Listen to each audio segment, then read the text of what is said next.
Bendiciones, amados hermanos de Iglesia Heredero del Reino, quien les habla, Pastora Roxana Jopia, y quisiera compartir con ustedes una palabra del Señor. Quiero mandar saludos a todos mis hermanos que me están viendo en esta hora, decirles que somos más que vencedores en Cristo, que a pesar de toda esta pandemia que estamos viviendo, es una oportunidad de poder estar en la presencia del Señor. Y bueno, el Señor me estuvo hablando acerca de la importancia de lo que es entender la anulación de los decretos. Y vamos a analizar un poco más con las escrituras acerca de este hecho. Aquí nos dice la palabra anulando los decretos, ¿eh? ¿Por qué? En Colosenses 1, 13, 14 nos dice, Él nos libró del dominio de la oscuridad y nos trasladó al reino de su amado Hijo, en quien tenemos redención, el perdón de pecados. Después nos dice acá en este versículo, en Efesios 2:2, porque vamos a analizar de qué reino se habla, de qué reino Dios nos libró, qué reino fue el que el Señor vino a romper, anular, cancelar esos decretos. Acá en Efesios 2:2 nos dice, en los cuales anduviste en otro tiempo. ¿En otro tiempo? ¿En cuál? Antes de conocer al Señor. Siguiendo la corriente de este mundo tiene una corriente, tiene una forma de pensar y de actuar en la que Dios nos ha librado, conforme al príncipe de la potestad del aire. Y acá yo quiero que usted ponga mucha atención en esta palabrita. Príncipe de la potestad del aire. ¿Por qué Dios nos ha librado de ese príncipe? Que es el faraón de Egipto. El príncipe de la potestad del aire, que es Satanás y sus demonios. Que son los principados y los potestades en la que Dios nos ha librado. El espíritu que ahora opera en los hijos de desobediencia. Acá nos dice en el mundo desobediente, acá habla de hijos. Es decir, son personas que son hijos, pero que son desobedientes. Entonces acá podemos analizar que hay algo que a nosotros nos impide poder estar en ese ámbito de luz, y lo que nos impide estar en ese ámbito de luz es la desobediencia. Pero ahora vamos a analizar cómo es que nosotros decaemos a esa potestad de aire. Vamos a analizar a qué se refiere potestad de aire, porque acá le tenemos que pedir a Dios que nos dé entendimiento, sabiduría, para poder comprender y entender los tiempos que estamos viviendo como iglesia. Bueno, siguiendo con la palabra potestad del aire. Acá la potestad del aire, usted sabe que en el inicio Dios creó los cielos y la tierra, ¿cierto? Pero en el cuarto día, dice el Señor, en el tercer día hubo una separación de aguas y se formó la expansión que se llama el raquia. El raquia es una expansión o firmamento, un arco visible del cielo, es un arco. Ojo con esa palabra. Es un arco del cielo que envuelve a la tierra, la atmósfera, ¿cierto? Y aquí es donde están el principado potestad del aire. En ese lugar, en ese ámbito. Porque acá está el famoso raquia, es donde Dios creó, donde separó las aguas, y aquí puso al sol y las estrellas. El sol para que señorease, ¿cierto?, en el día, y la luna para que señorease en las noches, ¿cierto? Pero ahora vamos a analizar qué es diferente a cuando dice que Dios creó los cielos y la tierra, porque hay una palabra cuando dice Dios creó los cielos y la tierra, es otra palabra en hebreo que significa shamanji, que también significa firmamento, arco visible, dice donde giran los cuerpos celestes, es como algo más amplio. Pero el raquia es una palabra diferente. Entonces vamos a analizar que hay un ámbito de la potestad del aire. ¿Se recuerdan ustedes que en la tentación en Mateo 4, 8, 9, el Satanás tentó a Jesús? Dice que lo llevó a un monte muy alto. Ese monte muy alto yo creo que debe haber sido un ámbito espiritual para ver todos los reinos del mundo. Porque no hay monte tan alto para ver tantos montes. O sea, entró a un nivel espiritual acá. Una potestad del aire. O sea, una potestad que nuestros ojos no ven, pero que sí existe. Y acá dice, y le muestra a todos los reinos del mundo y la gloria de ellos, porque hay una gloria que tiene ese reinado. Todo esto te lo daré si te postras y me adoras. Y bueno, sabemos que Jesucristo le dijo, escrito está, solo a Dios adorarás y a Él solo servirás. Y bueno, Satanás lo dejó por un tiempo, dice ahí, por un tiempo. Entonces, aquí nos damos cuenta que sí, el príncipe de este mundo, como dice, el príncipe de la potestad, que aún está en gobierno, porque si usted ve todavía en el mundo tanta tiniebla, es porque aún hay una influencia. Entonces, los hijos de luz que somos nosotros, ¿qué debemos hacer? Bueno, vamos a la escritura. ¿Se acuerdan ustedes en Segunda de Reyes 23:5? Nos dice, acá hay un rey que se convirtió de todo corazón al Señor. Él fue profetizado, que él iba a destruir, por decirlo así, las imágenes de acera, las imágenes idolátricas del templo, porque en esos años, acuérdense que el pueblo había caído en idolatría y empezó a hacerse imágenes, que Dios aborrece, hacernos imágenes, ¿cierto? Acá dice, y quitó a los sacerdotes idólatras que habían puesto los reyes de Judá para que quemasen incienso en los lugares altos. ¿Por qué quemaban incienso en lugares altos? ¿Por qué? Porque siempre cuando se hacen mashitún y cosas así buscan lugares altos. Porque hay una conexión con espíritus malos. El príncipe, la potestad, los aires que habla acá. En los lugares altos, en la ciudad de Judá y en los alrededores de Jerusalén. Acá el pueblo de Dios había caído en apostasía. El pueblo de Dios, Judá y Jerusalén. Dice, y asimismo los que quemaban incienso a Baal, el sol, la luna y los signos del zodiaco. ¿Se da cuenta que ya los signos del zodiaco estaban hace más de 2000 años atrás antes de Cristo? Que ya había una cultura demoníaca de adorar a los astros y dejarse guiar por esa cultura. Y a todo el ejército de los cielos. Ojo aquí con esa palabra, ejército de los cielos. Es decir, hay un aspecto sobrenatural que envuelve a la tierra. Y nosotros los hijos de Dios tenemos que estar apercibidos en los tiempos que estamos viviendo. Vamos a seguir analizando la palabra. ¿Se recuerdan ustedes que en Hechos 7, 42, 43, cuando se empezó a predicar la palabra Esteban, dijo, y Dios apartó y los entregó que rindiesen culto al ejército del cielo? O sea, es como que Dios ya los dejó, este pueblo tan terco, tan rebelde, quieren hacer las cosas a su manera, no se someten, no se obedecen a mí, que hagan lo que... Es como que el Señor ya te deja a tu rebelión. Y dice que rindiesen culto al ejército del cielo. ¿Se da cuenta de esos principados, potestad de las aires? ¿Por qué? Por la desobediencia. Como está Cristo en el libro de los profetas. ¿Acaso me ofreciste víctima y sacrificio en el desierto por 40 años, casa de Israel? Aquí está hablando de la iglesia, pueblo de Dios. Antes bien llevaste el tabernáculo de Moloc y a la estrella de vuestro Dios Refán. ¿Se da cuenta? Estrella. Volvemos a ver las estrellas. O sea, acá, estimado hermano, hay un peligro. Después dice, los transportaré pues más allá de Babilonia. Aquí hubo un destierro, ¿cierto? ¿Se recuerdan ustedes de eso? Bueno, aquí vamos a analizar quiénes son esos principados y esas potestades que están en el arco, en el raquia, que le llama aquí en el hebreo, en Génesis. Aquí vemos los signos del zodiaco, que son, ¿cierto?, que esto influencia, por decirlo así, cuando la persona nace.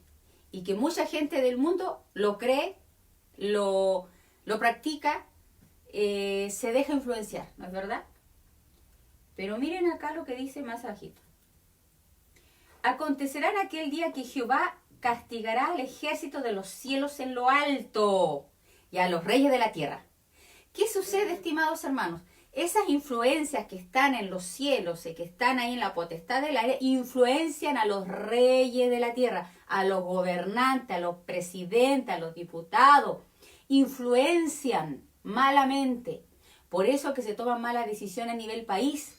Por eso que hay tantas situaciones de recesión, tantos problemas económicos, por la influencia ocultista que está entrando dentro de los gobiernos. Y acá dice, sobre la tierra y serán amontonados como se amontona a los encarcelados en mazmorras. ¿Qué provoca esto? ¿Qué provoca? Cárcel. ¿Qué provoca? Esclavitud. ¿A quién? Al pueblo.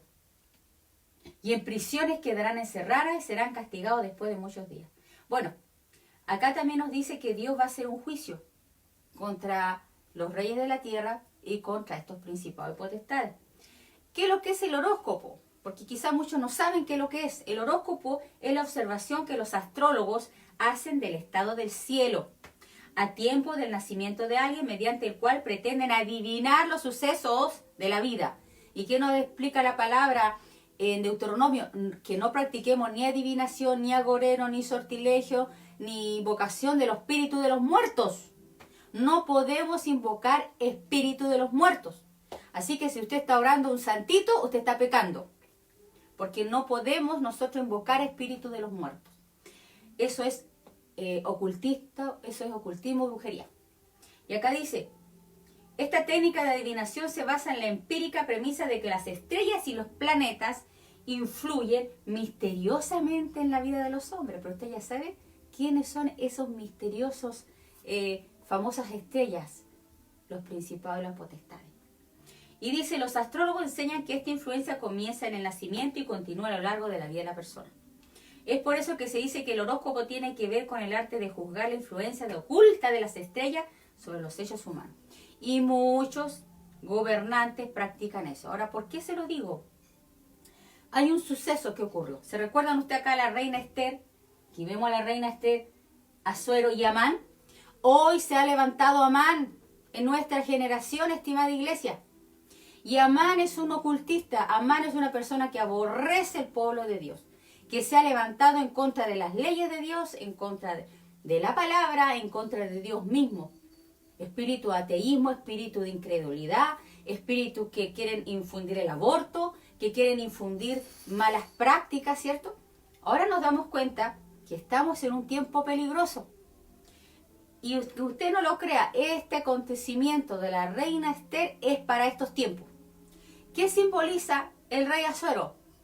Jesucristo, el rey, ¿no es verdad? ¿Qué simboliza Amán? El anticristo. ¿Qué simbolizaba Basti? Basti simbolizaba la Israel, la nación de Israel que no quiso llevar el cetro de oro y se negó a presentarse ante su rey. ¿Y qué pasó? Fue destituida. El pueblo de Israel fue destituido y se llamó a una que fuera mejor que ella. ¿Quién? La iglesia. Tú y yo somos esa Esther de esta generación.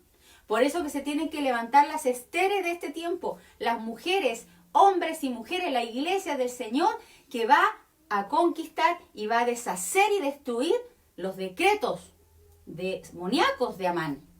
Por eso que tú y yo tenemos que ser entendidos en los tiempos que estamos viviendo a través de las Escrituras.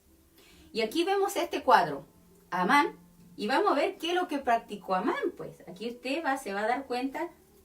Bueno, antes de eso, ¿sabía usted que el horóscopo, la historia, si usted busca en Wikimedia, el San Google, le digo yo que usted encuentra toda la información?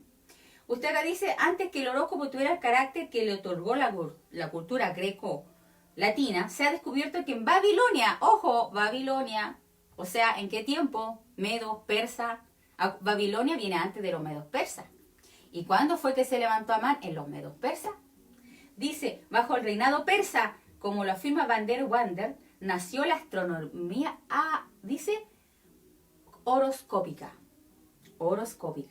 Sin embargo, existen datos relacionados con cuentas astronómicas de esa etapa astrológica desde la antigüedad. Y aquí vemos, el famoso Amán dice que en el mes primero, que es el mes de Nisan, en el pueblo judío acuérdense que el mes de Nisan era el primer mes del año. Dice, fue Shadapur. ¿Qué es lo que es Pur? La suerte. A ver, vamos a ver, ¿qué nos hablan las estrellas? ¿Qué nos hablan los principados de las potestades? Porque el diablo tiene un plan en contra de tu vida. Y tú no puedes quedarte de brazos cruzados dejando que ese plan se cumpla. Tú tienes que ahora, en el nombre de Jesús de Nazaret, levantarte en el nombre de Cristo y deshacer esas obras de tiniebla. Porque las armas de nuestra milicia no son carnales, son poderosas en Dios para destrucción de fortaleza. Pero tenemos que ser entendidos en los tiempos contra quién estamos luchando. Porque nosotros no estamos peleando a la aventura. Tenemos que pelear con entendimiento. Y aquí nos dice la palabra que la suerte fue echada cada día y cada mes del año y salió el mes duodécimo, que es el mes de Adar. El mes duodécimo era el mes de Adar, o sea, un año después. Eran 12 meses. ¿Se da cuenta usted? Que el diablo planificó para destruir al pueblo de Dios. Para exterminarlo y aniquilarlo. Pero Dios siempre tiene un plan, siempre tiene su cartita bajo la manga, le digo yo. El Señor es tan sabio que Él levantó a la reina Esther. Y hoy Dios está levantando a la iglesia, hombres y mujeres escogidos por Él, que tienen la capacidad como la reina Esther de gobierno y de intercesión y de que son capaces de entregar su vida por la causa de Cristo. Esos son los hombres y mujeres que Dios está llamando en esta generación. ¿Estás tú dispuesto a ser como esta mujer, como la reina Esther? Como una mujer que está dispuesta a interceder, a ayunar, a buscar, porque es una mujer que gobierna, es una mujer que está casada con Cristo, que está comprometida con Él, que no es del mundo, que ya está casada con Él, que vive con el Señor. Es una mujer que a pesar que el reino la ha llamado, que a pesar que ha pasado por desierto, que quizás que ha pasado por situaciones difíciles, pero le sigue amando a su rey, sigue amando a su Señor. Y ahí esta mujer, como la reina Esther, es la iglesia que Dios quiere levantar en esta generación. Y mire lo que acá dice en la Escritura. ¿Por qué es necesario que se levante esta mujer? Esta mujer que es la reina Esther es el prototipo de la iglesia de esta generación. Porque se está levantando Amán. Amán es el prototipo del anticristo. El que se opone y se levanta contra todo lo que se llame Dios o es objeto de culto. Y aquí lamentablemente acuérdese lo que dice en Daniel, en las profecías de Daniel, que un cuerno se le dio autoridad. ¿Y qué hizo el rey Asuero? Le dio autoridad a Amán. ¿Para qué? Para hacer guerra contra los santos y vencerlos. Aquí es la sabiduría de los escogidos. Miren lo que dice aquí la palabra. Yo le invito a usted, y quizá mucha gente no va a estar de acuerdo conmigo, pero yo tengo que hablar de la verdad de la palabra. En 2 Tesalonicenses 2, 1, 2 dice, pero con respecto a la venida de nuestro Señor Jesucristo, ¿qué cosa? La venida de Jesús, la segunda venida de Jesús. Y ponga atención aquí en la palabra. Y nuestra reunión con Él. ¿Cuál reunión con Él? El arrebatamiento. Cuando usted y yo en un abrir y cerrar de ojos vamos a ser trasladados, ¿cierto?, a la presencia del Señor. Nos vamos a reunir con Él.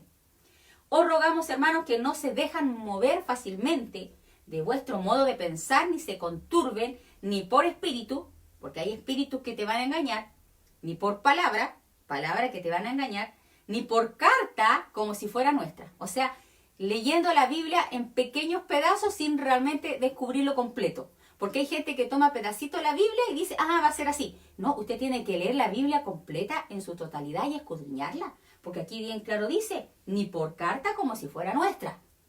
¿En qué cosa? En el sentido de que el día del Señor está cerca. La venida de nuestro Señor está cerca y está más cerca hoy que nunca. Nadie os engaña en ninguna manera. Mire acá, ojo con esto. Porque no vendrá. ¿Quién? ¿Cristo? ¿Quién? Jesucristo a buscarnos y en el arrebatamiento no vendrá sin que antes. ¿Qué va a venir entonces? ¿Qué va a venir antes? Dice la apostasía. O sea que antes que venga Cristo, que tiene que venir la apostasía, que es el Amán. Dice el Hijo, y se manifieste el hombre de pecado. ¿Cuál es el hombre de pecado? El prototipo de Amán, el anticristo. ¿Quién es el hombre de pecado? Un Judas, porque dice el hijo de perdición. ¿A quién se le llamó hijo de perdición en la Biblia? A Judas. Era uno de los 12. Era uno que estaba infiltrado en la iglesia. Iglesia de Dios, por favor, abramos los ojos. ¿Quiénes son? ¿Quiénes son? Acá la Escritura dice el hijo de perdición, el cual se opone y se levanta contra todo lo que se llama Dios o es objeto de culto. O sea, ¿qué nos quiere sacar este espíritu de anticristo? La mirada del Señor, la mirada de Cristo. Tanto que se sienta en el templo de Dios. ¿Qué hace este espíritu? Porque todos están esperando que se levante el templo en Jerusalén. Pero acá bien claro, la palabra se entiende tal cual como está escrita. Porque dice, se siente en el templo de Dios como Dios haciéndose pasar por Dios. O sea, es un espíritu de anticristo que se sienta en el templo de Dios. ¿Y cuál es el templo de Dios? Yo le pregunto a usted.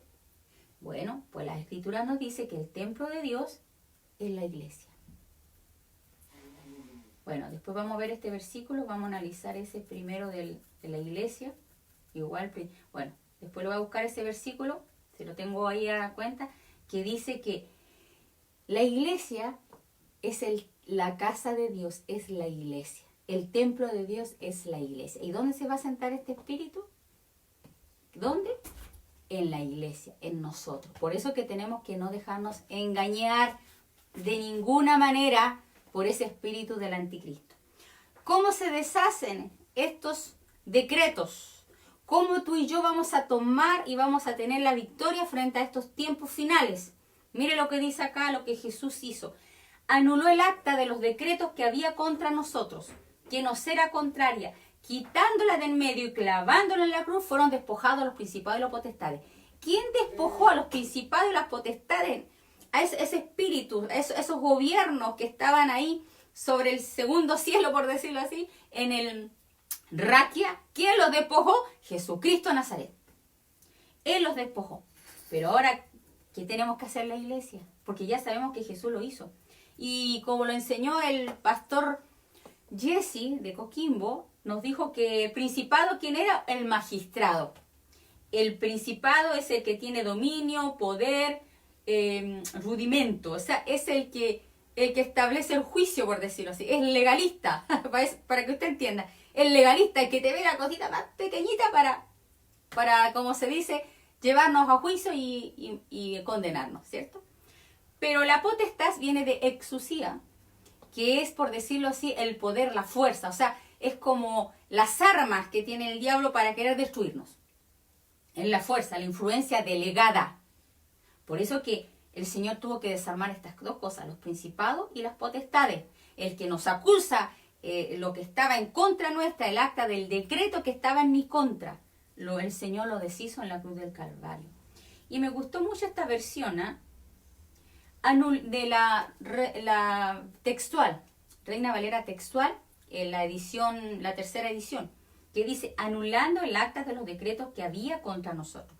Porque tú y yo tenemos un acta de decreto que es en contra, que es porque muchos hablan de nuestros pecados. Sí, nosotros teníamos nuestros pecados que nos llevaba a la condenación. Pero ¿quién influenciaba eso? A esa conducta inmoral. ¿Qué te influenciaba? No tan solo la herencia de tus padres, sino qué cosa? Los principados y potestades que estaban en el Raquia. Los zodiacos, los horóscopos y esa influencia demoníaca que existía. Y Dios nos sacó de esa influencia.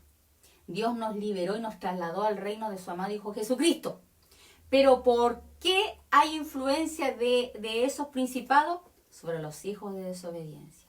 Por eso que, amados santos del Señor, más que nunca tenemos que afirmarnos en la gracia que es en Cristo Jesús.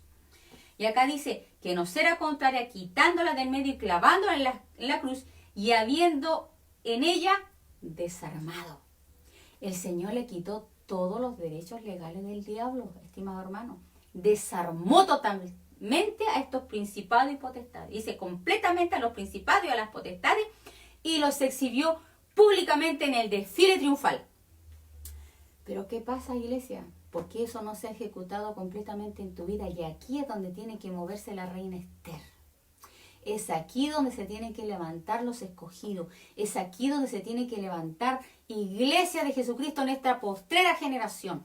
A tener esa actitud que el Señor quiere que tengamos de obediencia, de amor hacia Él, a su Espíritu Santo, hacia su presencia.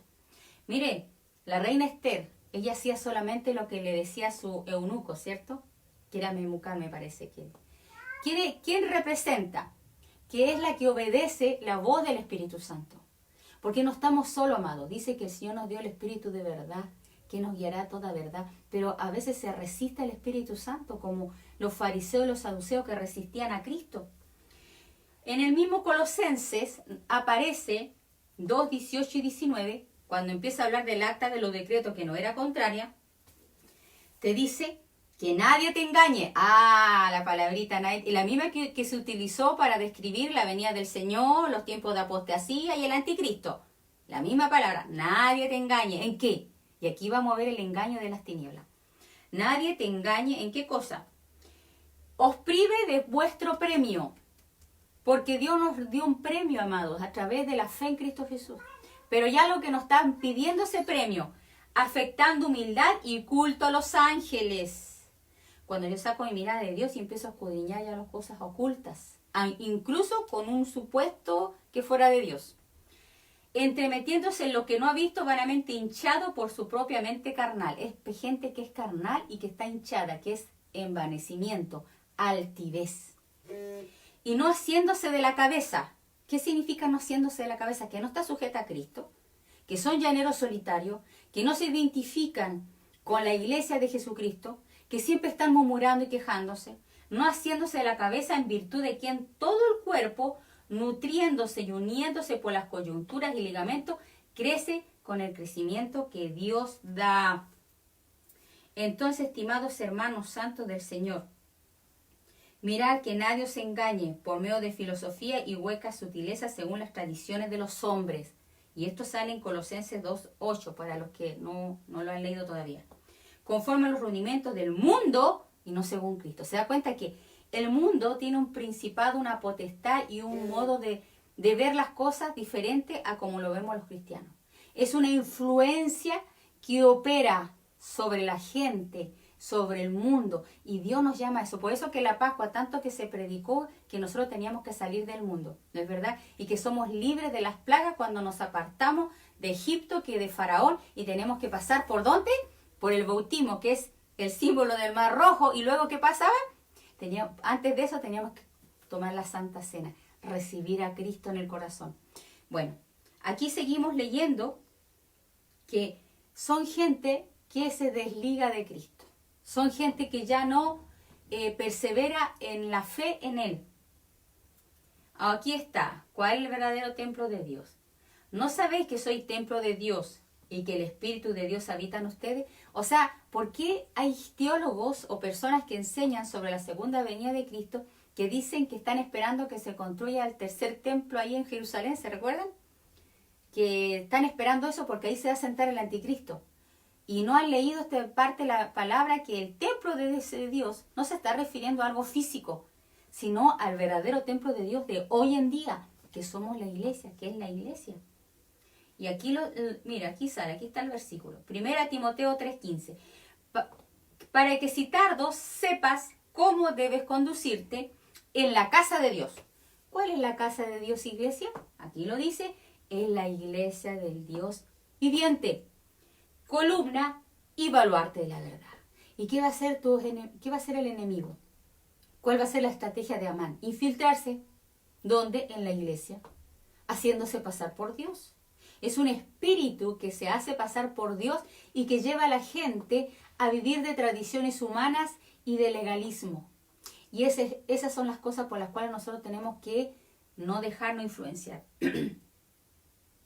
Mire, acá dice, nadie os defraude, como lo que yo leía recién, Colosenses 2:19, 18 y 19, nadie os defraude de vuestro premio, lo que leímos recién, porque el cuerpo está unido. Y mire, aquí está la clave, Gálatas 5:4. De Cristo os desligasteis, estamos hablando de un desligarnos de la cabeza de Cristo, ¿cierto? De Cristo os desligaste, ¿cuándo? Los que por la ley os justificáis. De la gracia habéis caído. Cuando nosotros comenzamos a guardar las obras de la ley. ¿Cuál ley? La Torá. Y esto es un estudio para otro, es una predicación para otro momento, porque es muy largo. Pero aquí, si ustedes, más o menos una pincelada. ¿Oíste que fue dicho en Mateo 5? ¿Se acuerdan que cuando Jesús se sentó en el monte y empezó a enseñar las bienaventuranzas? Luego dijo, ¿oíste que fue dicho? No matarás, pero yo os digo. O sea, Jesucristo vino a elevar la ley, vino a normar el corazón. La ley de Moisés normaba las conductas, pero no normaba el corazón. No entraba a lo profundo de nuestro corazón, porque lo que realmente contamina al hombre es lo que está en el corazón del hombre. Eso contamina al hombre. Pero acá Jesucristo, ¿qué dijo? ¿Oíste que fue dicho? No adulterará, pero yo os digo que cualquiera que viera a una mujer para codiciarla ya pecó. O sea, el Señor vino a normar el corazón. Y para nosotros ser libres del pecado necesitamos vivir en el Espíritu. Y en eso yo quiero que usted entienda que hay un sistema que es la carne, lo natural, lo humano, lo perverso. La sabiduría que no es de este mundo, la sabiduría que viene de lo alto es pura, pacífica, llena de fruto de justicia. Pero la sabiduría que es de este mundo es animal, terrenal, diabólica. Y esa es la que Dios quiere que nosotros empecemos a renovar nuestro entendimiento, para poder posicionarnos en el lugar de gobierno, para despojar a los principados de la potestad de los lugares que están en autoridad. Pero necesitamos hacerlo en base al gobierno. O sea, aquí se tiene que levantar la iglesia como en la posición de la reina Esther, comprometida con su Señor, casada con su Señor, dispuesta para Él en todo momento. los que viven en intimidad con Dios. Y acá dice, de Cristo os desligasteis, los que por la ley os justificáis, de la gracia habéis caído. O sea, ¿qué nos impide a nosotros? ¿Qué nos hace apostatar? Cuando yo ya me justifico por mis obras, porque yo ya voy a empezar a hacer cosas, no toques, no mires, no hagas. O sea, estamos perdiendo el enfoque en una tradición de hombres, pero no en Dios. ¿Cómo se rompen los decretos? Y yo quiero que ponga atención acá. Por eso que en esta época fue la Santa Cena. En esta época creo que muchos de nosotros empezamos a empezar a tomar Santa Cena en los hogares, porque Dios quería que su pueblo, su iglesia, recordara lo que Él hizo. Y acá dice, mi carne es verdadera comida, mi sangre es verdadera bebida, el que come mi carne y bebe mi sangre, permanece en mí y yo en él. ¿Cuándo tú permaneces? Cuando tú no te desligas de Cristo, cuando empiezas a creer en Cristo por la fe y comes su carne y bebes su sangre. Porque mire, amados, todos nosotros somos pecadores, ¿cierto? Todos nosotros fallamos, todos nosotros. Si usted piensa por la altivez de su corazón que usted es bueno, usted está mal. Porque todos nosotros somos malos. Todos nosotros tenemos la naturaleza pecadora en nosotros. ¿Quién es el único que nos santifica, nos limpia y nos separa para Dios? Es la presencia de Cristo en nuestro corazón a través de su Espíritu Santo. ¿Se da cuenta, no? Y la manera de poder vencer es buscar el rostro de Dios y arrepentirnos. Porque acuérdense que Juan el Bautista dijo, arrepentidos porque el reino de los cielos llegó a vosotros. O sea, llegó el reino de los cielos, lo sobrenatural. Llegamos, como se dice, a otra dimensión. Salimos del reino de la potestad de las tinieblas al reino. Y para entrar en el reino, tú y yo debemos arrepentirnos de nuestros pecados. ¿Y qué es arrepentirse? Metanoia. Cambiar tu conducta, cambiar tu manera de pensar, renovar tu entendimiento. Y para eso necesita la presencia del Espíritu que alumbre nuestro interior. Y una de las cosas, recordándolo a través de la Santa Cena. Por eso que anular el acta de los decretos contra nosotros, del zodiaco y todo lo demás, más que hacer actos proféticos, ¿sabe lo importante acá? Es tener un entendimiento a dónde yo realmente fui trasladada y cómo yo tengo que vivir en esta vida y en mi generación. Acá dice en 1 Corintios, porque todas las veces que comiereis de este pan y bebiereis esta copa, la muerte del Señor anunciáis hasta que Él venga. ¿Pero por qué anunciamos la muerte? Porque en la muerte fueron desarticulados los principados y las potestades. ¿Se da cuenta, no? ¿Cuántos? ¿Y qué es lo que sucedió? Hubo un desfile de la derrota del diablo a través de la Santa Cena. Y eso es lo que la iglesia tiene que entrar en entendimiento hoy en día, que Satanás está vencido. Y tú y yo necesitamos vencer a nuestros enemigos con estrategia y con sabiduría, guiados por el Espíritu Santo. Y otra de la palabra que aquí nos dice, 1 de Pedro 18:19, sabiendo que fuiste rescatados de vuestra vana manera de vivir, porque antes tú y yo vivíamos una manera vana de vivir, una vida sin sentido, no teníamos gozo. Mire, la gente para sentirse con gozo recurría al trago, recurría a las mujeres, recurría al dinero, y con eso querían sentirse con gozo y con dicha. Y es un engaño, porque el único gozo verdadero y perfecto nos lo da el Señor cuando lo recibimos en nuestro corazón, la cual recibiste de vuestros padres. Porque de nuestros padres a veces recibimos, como se dice, una herencia del pasado, de conductas que tenemos que romper, porque ya Jesús dice que nos rescató. ¿Qué significa rescato? Que yo ya no tengo por qué vivir la que ellos vivieron. Si mi papá o mi mamá antes tenía problemas de mal genio, yo no voy a ser igual que ellos, porque yo tengo un nuevo Padre, que es mi Padre de las luces, el Padre en el cual no hay sombra de variación, mi Padre que es un Dios de amor. Yo tengo que vivir como mi Padre me dice que viva, en el amor que es en Cristo Jesús, Señor nuestro. Y acá dice, sabiendo que fuiste rescatados de vuestra manera de vivir, la cual recibiste de vuestros padres, no con cosas corruptibles como oro o plata. Nosotros fuimos rescatados no con algo humano, no con algo como oro y plata, sino con la sangre. ¿Se da cuenta de lo que hizo Jesús en la cruz del Calvario? La sangre de Cristo, sin mancha y sin contaminación, fue la que a mí me libró de Satanás, me libró de los poderes de ocultistas que operan en la raquia. Esos demonios, esos principados ya no me pueden influenciar. Entonces, ¿por qué influencian a algunas personas? por los hijos de desobediencia. Por eso, ¿por qué? Porque de la gracia habéis caído los que se justifican por las obras de la ley. Y ahí está el problema. Por eso que ese espíritu de apostasía hace que las personas confíen más en sus obras que en la fe en Cristo Jesús. Y luego, siguiendo la palabra en Colosenses 3, 5, 8, también aquí Colosenses sería muy bueno estudiarlo, para que usted pueda entender mejor esta palabra. En Colosenses, después de anular el acta de los decretos, mire, para que usted no sea un hijo de desobediencia, ni esté en ese ámbito de la raquia, como se dice, porque nosotros, Jesucristo nos llevó a lugares celestiales, más allá. Estamos juntamente sentados con Cristo en lugares celestiales.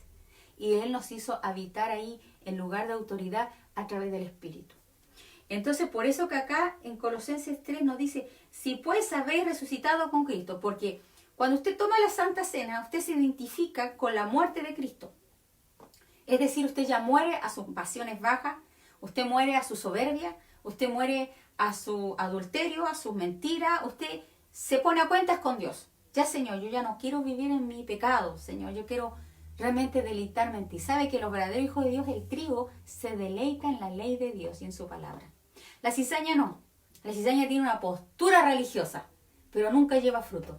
Y recuerde que en el tiempo de la siega, en el final de los siglos, el final de los tiempos, el Señor va a separar el trigo y la cizaña a través de sus ángeles. Y ahí se van a ver realmente quiénes somos. Quiénes realmente somos. Tú tienes que preguntarte, ¿soy un hijo de Dios realmente? Porque yo quiero vivir para Cristo. Mi deleite está en Cristo. Mire, lo que hace una persona que se aparta de Dios, o no es un hijo de Dios, o es un apóstata, no sé, dice que como el puerco vuelve al barro, o como el perro vuelve a su vómito. ¿Qué significa eso? Que vuelven a su condición pasada porque se deleitan en eso. Pero aquella persona que peca, el verdadero hijo de Dios, siente dolor, siente tristeza y dice que vuelve en sí y dice, no, voy a volver a la casa de mi padre. Y voy a volver como uno de sus jornaleros. Ya ni siquiera era altivo, yo soy el hijo del dueño, no. Voy a ir como un siervo. O sea, si tú caíste en pecado, metiste la pata, abogado tienes para con el Padre, Jesucristo el justo. Pero la actitud tuya es diferente. Ah, voy con soberbio, pastor, aquí volví a... No, no, quiero empezar, quiero servir a Dios. No importa limpiando los baños, pero yo no puedo estar sin Dios. Yo viví en el pecado y ya no puedo vivir en el pecado porque el que es hijo de Dios aborrece el pecado. Aunque haya caído en el pecado, porque dice la palabra que 7 veces cae el justo, pero no quedará postrado porque Jehová sostiene su mano. Entonces, si tú has caído, arrepiéntete y vuélvete a tu Dios. Si realmente tú eres un trigo de Dios, te vas a arrepentir y volver a Dios. Y dice, si puedes haber resucitado con Cristo, porque cuando te identificas con la muerte de Cristo, cuando comes esa Santa Cena y tú dices, Señor, yo como tu cuerpo y bebo tu sangre en el nuevo pacto, Señor, yo muero, Señor, a mi antigua manera de vivir. Y tú resucitas en una nueva persona. Y dice, ¿qué dice? Buscar las cosas de arriba. Entonces, ¿qué tú vas a buscar? Las cosas del cielo, las cosas que Dios tiene preparada para ti, para mí, para nuestros hijos, para nuestra descendencia, porque Dios quiere bendecirte a ti y a tu descendencia. Quiere darte una hermosa descendencia. Y dice, sentado a la diestra de Dios, poned la mira en las cosas de arriba, no en las de la tierra. Porque acá en la de la tierra usted va a encontrar puras desgracias, problemas, angustia, enfermedades, peste, pero tú ¿qué tienes que hacer? Tú tienes que levantarte como la reina Esther en la intercesión. Tienes que levantarte ante el rey y con ese cetro de oro que se identifica que tú tienes la gracia del rey, tú tienes la gracia de Cristo. ¿Qué es lo que es el cetro? Porque en ese tiempo, si se acercaba cualquier persona, aunque fuera la reina, se acercaba ante al rey y no era llamada, tenía que morir. Podía morir. Pero si extendía su cetro de oro, significaba que vivía. Es decir, era derramada una gracia especial sobre ella. Y hoy se levantan las reinas Esteres para que con la gracia que Cristo va a entregar sobre ti, vas a deshacer las artimañas de tu enemigo. Y hay veces que te vas a tener que sentar en la mesa con tu enemigo para cortarle la cabeza. Y Dios te va a dar la victoria. Pero acá tenemos que ser estratégicos. Los hijos de Dios son entendidos los tiempos para deshacer las obras de las tinieblas. Pero para deshacer las obras de las tinieblas, como dice la Escritura, someteos pues a Dios, resistir al diablo y de vosotros irá. Porque mucha gente le tiene miedo al diablo. Y eso es lo que nos han metido por muchos años, que no hay que meterse con el diablo, que ya el Señor lo destruyó, lo deshizo, no sé, es verdad. Pero la iglesia tiene que continuar su labor, si Jesús es la cabeza. ¿Quién ejecuta las órdenes ahora en la tierra? El cuerpo. Tú y yo somos el cuerpo de Cristo. Cristo ya ascendió a los cielos, pero ahora tú y yo tenemos una responsabilidad en nuestra generación de hacer prevalecer su palabra. Y la iglesia se ha quedado ahí en 4 paredes. Tú tienes que influenciar sobre tu ciudad, sobre tu país, sobre tu nación, sobre tu entorno, sobre tu familia. Comienza por tu familia. Influénciala a través del evangelio, a través de la palabra, a través del amor de Cristo. Comienza a cambiarlos y para eso necesitas estar tiempo en intimidad con Dios. Esta pandemia nos enseñó que necesitamos buscar el rostro de Dios porque somos personas vulnerables. Un pequeño virus, pequeñito, nos hizo encerrar a todos en la casa. ¿Por qué? Porque es tiempo de buscar el rostro de Dios. En el secreto, dice la palabra, el secreto no habla en el secreto algo físico, sino en un lugar apartado para con Dios. Entonces, amados, acá dice, mirad, dice, porque habéis muerto y vuestra vida está escondida con Cristo en Dios. Habéis muerto. La semilla, usted no sé si ha visto una semilla, cuando es enterrada tiene que morir. Si no muere, no puede salir la vida. Lo mismo tú. Si tú no aprendes a morir a tu yo, a tu carne, a tu que te sientes por todo, a que tus desobediencias, si no aprendes a morir a eso, estimado hermano santo de Dios, no va a poder salir la vida de Cristo en ti. Tenemos que estar dispuestos a morir. Y esa muerte significa muchas veces poner la otra mejilla, amar a nuestros enemigos. Muchas veces significa perdonar a tus padres. Eso es morir a tu yo, morir a tu ego. Aprender a amar a tus enemigos. Jesucristo dijo, ¿oíste que fue dicho? Que teníamos que ojo por ojo y diente por diente. Pero yo os digo, ¿qué es lo que dice Cristo? Ama a tus enemigos. Y hay personas que son cristianas y no se pueden ni ver. Hay personas que son cristianas y ni siquiera se saludan. Estimados hermanos, estamos bajando al nivel de la raquia, de los principados y las potestades. Si no aprendemos a vivir y someternos para Dios, vamos a sucumbir en esta guerra. Por eso que dice en Daniel que el dragón con la cola arrastró la tercera parte de las estrellas y dice que se le dio poder para vencer a los santos. ¿Por qué a los santos? Porque fueron desobedientes.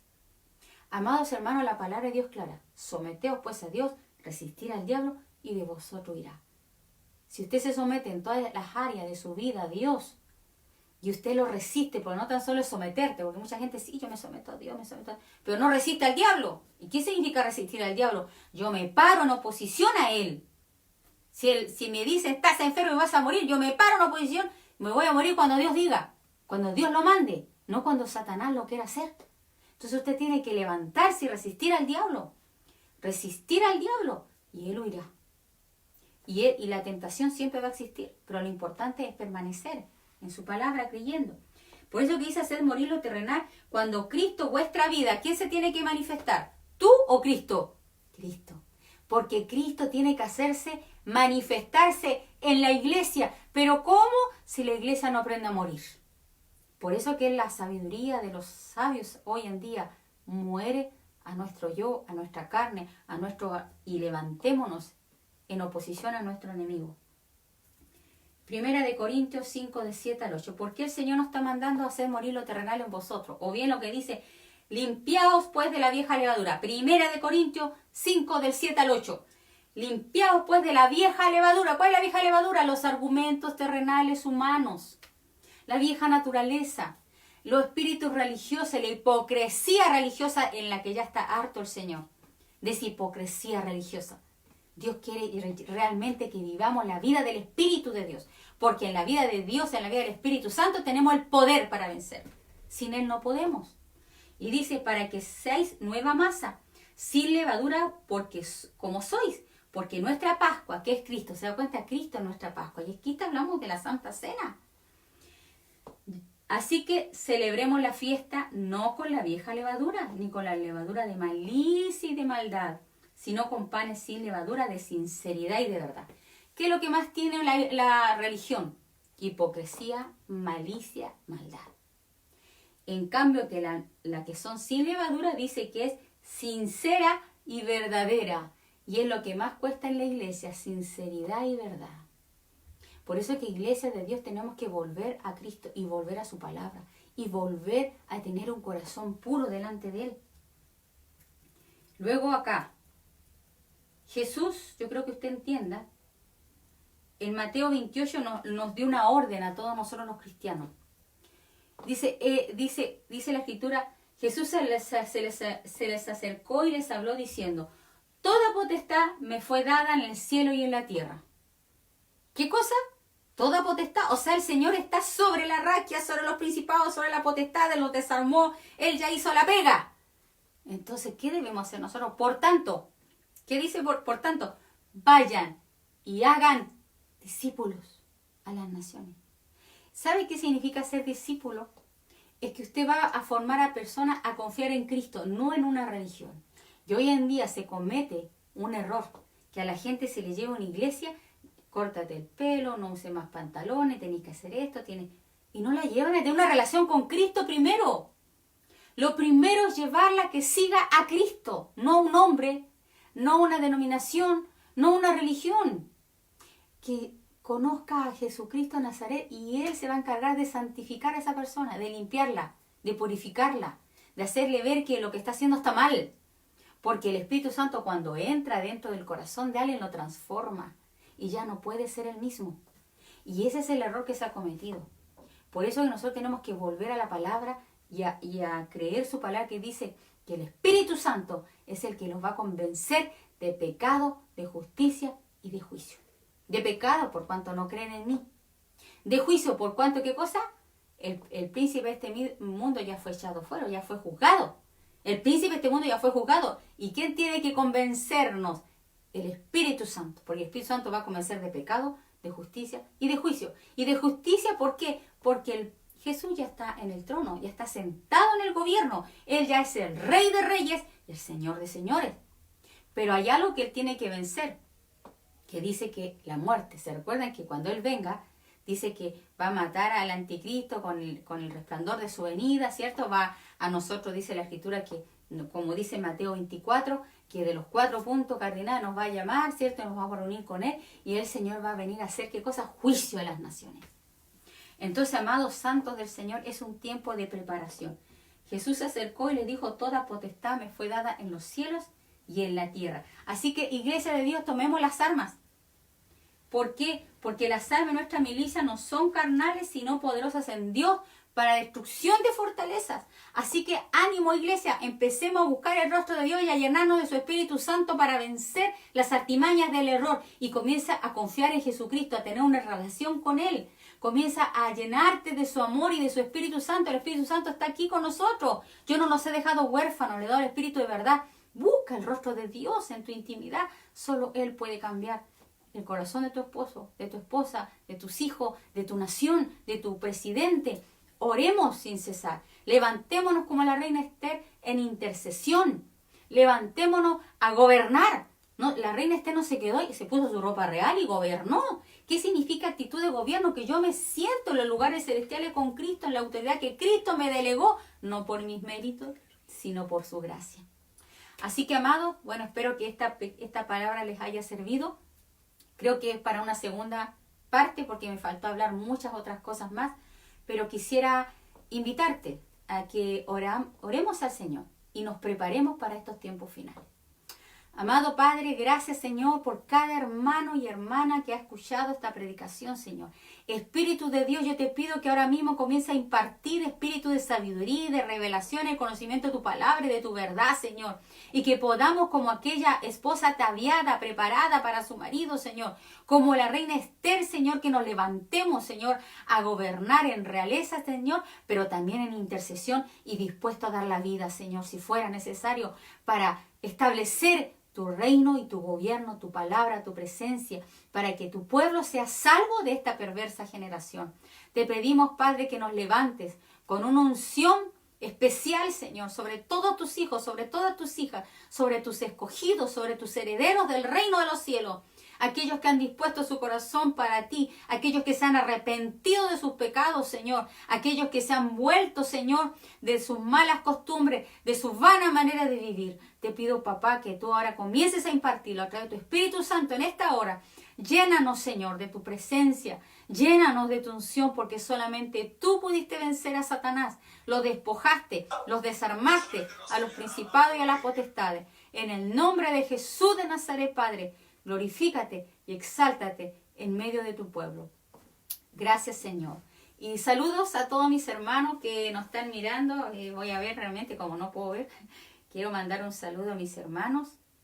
No sé, pastor, ¿usted puede ver los hermanos que están conectados para mandarles saludos? Cristina Cías Soto, pastor. Marta Pastén, Mónica. Pastor Cristian Cías, saludos. Hermana Martita Pastén, saludos. Mónica Hermana Mónica. Sí, no sé. Oriana, Mónica. Hermana Oriana, que Dios le bendiga. Ortega, hermana Mónica. Gloria Ortega. Hermana Glorita Ortega. Juan. A todos mis hermanos les bendigo. Declaro la victoria de Cristo sobre tu vida. Que la paz de Dios sea sobre ti. En el nombre de Jesús. Amén.